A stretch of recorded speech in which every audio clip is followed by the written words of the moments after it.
You could switch shampoos every few weeks, swallow biotin gummies like candy, and even book expensive scalp treatments and still watch more hair collect on your pillow than the week before. Why? Because in most cases, the hair falling out of your head was never really the problem. It was the messenger. There is a narrow biological window, roughly 2 to 3 months before you ever notice extra strands in the shower drain, when something inside your body already shifted. If a specific internal signal moves out of balance during that window, your follicles quietly get the order to stand down. But the moment you make one innocent daily choice, the kind almost everyone makes without a second thought, you can stretch that shutdown out for months longer than it ever needed to last. Today, we are going beneath the surface of the scalp to see what is actually happening when hair follicles stop producing, the internal signals that trigger the shutdown, and the ordinary habit that keeps that shutdown running long after the original trigger is already gone. That delay is exactly why hair loss confuses so many people. Unlike a bruise or a sunburn, the damage and the symptom do not arrive together. Hair grows in cycles, and each strand spends years quietly building in a growth phase before it ever reaches a resting phase and finally releases. When something disrupts your body, whether it is a hormone, a nutrient, or a stress response, the follicle does not shed that same day. It simply gets pushed early into its resting phase, and the actual shedding only becomes visible months later. This is one of the reasons dermatologists so often hear the same frustrated sentence in the clinic. Nothing in my life has changed, so why is this happening now? The truth is, something did change, just far enough in the past that nobody thought to connect the dots. To understand why the timing matters so much, we first need to separate two very different stories that get lumped together under the same word: hair loss. The first is a slow, genetically driven thinning, usually starting at the temples or the crown, caused by a hormone called DHT, gradually shrinking follicles over years. The second is a much faster, more diffuse kind of shedding, where hair thins all over the scalp at once, often after a specific trigger a few months earlier. The first pattern behaves like a dimmer switch, turning down slowly.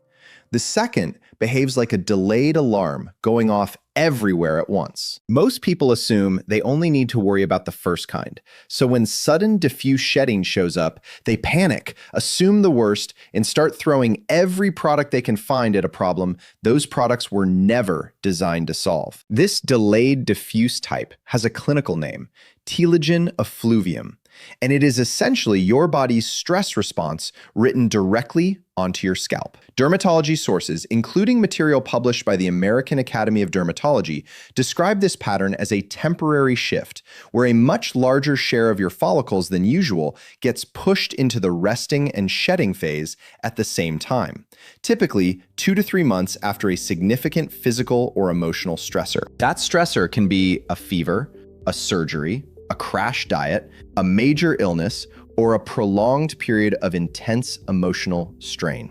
The follicle itself is rarely damaged. It is simply reacting to a signal that told your body to conserve resources rather than invest them in something as metabolically expensive as growing hair. That single detail changes everything about how you should respond. If your shedding is being driven by an internal signal rather than a scalp problem, then no amount of topical treatment addresses the actual cause. This is why so many people feel like they have tried everything and nothing works. They are treating the drain instead of turning off the faucet.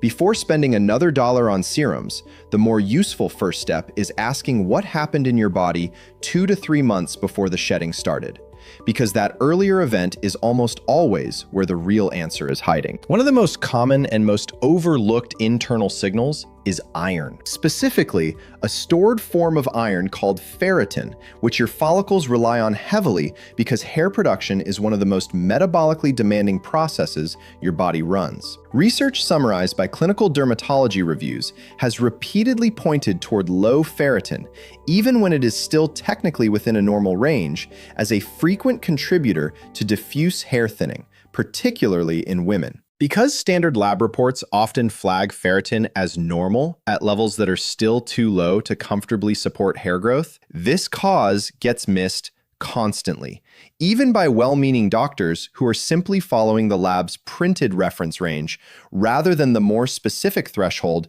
that dermatology research associates with healthy shedding rates. The thyroid tells a similar story. Your thyroid gland controls the metabolic rate of nearly every cell in your body, hair follicles included. And both an underactive and an overactive thyroid have a well-documented relationship with increased shedding.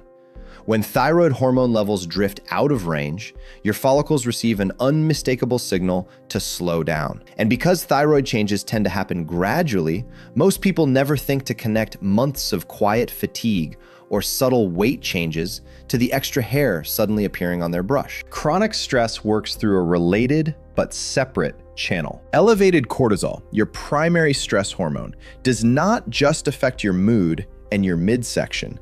It also directly interferes with the hair growth cycle by pushing follicles prematurely into their resting phase. This is the same hormone your body was designed to release for short bursts of genuine danger, not for months of constant background pressure from deadlines, financial strain, or sleep loss. When cortisol stays elevated for an extended stretch, your body treats hair growth as a luxury it cannot currently afford, and it quietly redirects resources elsewhere. There is a fourth internal signal worth mentioning before we get to the habit that keeps all of this going, and it involves inflammation rather than a single nutrient or hormone. In a smaller number of cases, the immune system itself mistakenly treats hair follicles as a threat, a condition dermatologists call alopecia areata, which tends to show up as distinct round patches rather than the diffuse, all-over thinning we have been discussing. This pattern behaves differently from telogen effluvium because it involves the immune system directly attacking follicles rather than simply pausing them, which is exactly why sudden, well-defined bald patches call for a dermatologist's evaluation rather than a home remedy. The reason it is worth separating from the rest is simple. Treating an autoimmune trigger the same way you would treat a ferritin deficiency wastes months that could have gone toward the right intervention. Diet plays one more quiet role here beyond calories alone, and it centers on protein and zinc. Hair is built almost entirely from a protein called keratin, so a body running on insufficient protein intake, something increasingly common among people cutting calories aggressively or following poorly planned restrictive diets, simply does not have the raw material to keep building new strands at full capacity. Zinc works alongside protein as a cofactor in follicle repair, and low zinc levels have shown up repeatedly in research on people experiencing unexplained shedding. None of this means megadosing supplements is the answer. Excess zinc and excess biotin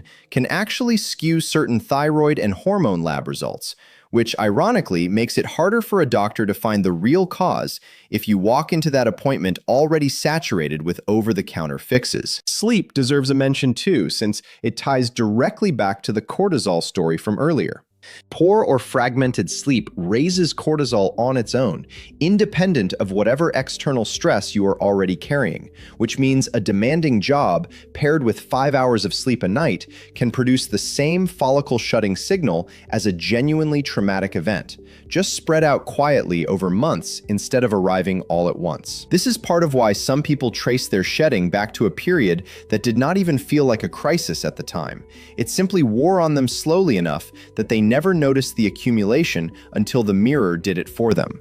Now here is the innocent morning habit that keeps this entire cycle running far longer than it should. It is not a shampoo and it is not a hairstyle. It is skipping meals or dramatically undereating in an attempt to lose weight quickly. Rapid, aggressive caloric restriction is one of the most reliable known triggers of telogen effluvium, because your body interprets sudden, low-energy intake as a genuine emergency. From a survival standpoint, hair is expendable. Digestion, brain function, and vital organs are not. So when calories drop sharply, your body protects the essential systems first and pulls resources away from the follicles almost immediately, even though you will not see the consequence on your scalp until 2 or 3 months later, long after you have forgotten the diet that started it. This delay is precisely why so many people never connect their crash diet, their illness, or their stressful quarter at work to the handful of hair they are now finding on their pillow. By the time the shedding becomes visible, the original trigger already feels irrelevant. so they go looking for a new explanation instead, usually landing on genetics, age, or simply bad luck. So what actually helps once you understand this mechanism? The first step is blood work, rather than another bottle of product. A ferritin panel, a full thyroid panel including TSH and free T4, and a basic vitamin D and zinc check will surface most of the common internal triggers dermatologists look for first. If a specific deficiency shows up, correcting it slowly restores the signal your follicles were waiting for. Though, because of the growth cycle delay, visible improvement typically takes another 3 to 6 months to appear, which is exactly why patience matters as much as the correction itself. The second step is protecting against the habit we just described. Eating consistently, avoiding extreme caloric restriction, and giving your body a stable sense of safety removes one of the most common and most preventable triggers entirely. The third step is treating chronic stress as seriously as you would treat any other medical concern. Because your cortisol levels genuinely do influence your follicles, whether or not you can feel the stress day to day. It is worth being realistic about the timeline here. Correcting an internal trigger will not regrow a full head of hair by next week. The biology simply does not move that fast. But once the underlying signal is addressed, most people begin to notice the shedding slow within a couple of months, followed by new, finer regrowth along the hairline and part months after that. Your hair is not betraying you. It is one of the most honest indicators your body has, quietly reporting on things that were happening internally long before you ever noticed a single strand on the pillow. If this changed how you think about your own hair loss, I would genuinely love to hear what you have noticed in your own timeline, and whether it lines up with something that happened 2 or 3 months earlier. Drop it in the comments. I read every one of them. And if this breakdown gave you a clearer picture, leave a like on the video before you go. Take care of yourself this week.